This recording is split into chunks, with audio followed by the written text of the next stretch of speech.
La dernière des choses dont je voulais vous parler, c'est un moment dont nous parle le prophète sallallahu alayhi wa sallam, un moment au cours duquel l'invocation n'est jamais rejetée.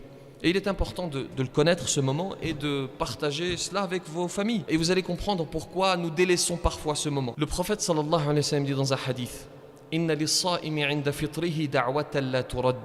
Il y a pour le jeûneur, au moment de la rupture du jeûne, une invocation qui n'est pas rejetée.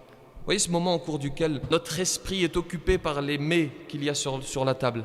Cette table d'ailleurs qui est trop garnie, le plus souvent, malheureusement. Lorsque notre esprit est pris par cela et que nous oublions quelque peu Allah subhanahu wa ta'ala, paradoxalement, parce qu'en réalité nous sommes en période de jeûne, et encore une fois il ne faut pas généraliser, mais beaucoup parmi nous, moi le premier, nous avons tendance parfois, et c'est ainsi, c'est naturel, parce que nous sommes pris par la faim et que nous voyons ce qu'il y a sur la table, nous avons tendance à oublier quelque peu Allah subhanahu wa ta'ala. Et le prophète sallallahu alayhi wa sallam nous dit, dans ce moment-là en particulier, rappelle-toi d'Allah, il y a une invocation qui n'est pas rejetée.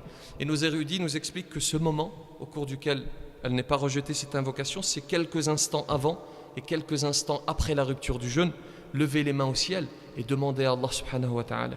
Et d'après le témoignage prophétique, et le prophète sallallahu alayhi wa sallam ne ment pas, d'après son témoignage, il nous dit l'invocation n'est pas rejetée. Si vous avez un projet, si vous souhaitez vous marier, je vois beaucoup de jeunes dans la salle, vous souhaitez vous marier, un projet, vous avez des examens, levez les mains au ciel et demandez à Allah subhanahu wa ta'ala. Il ne rejettera pas votre invocation, qu'Allah subhanahu wa ta'ala accepte notre jeûne et nos invocations.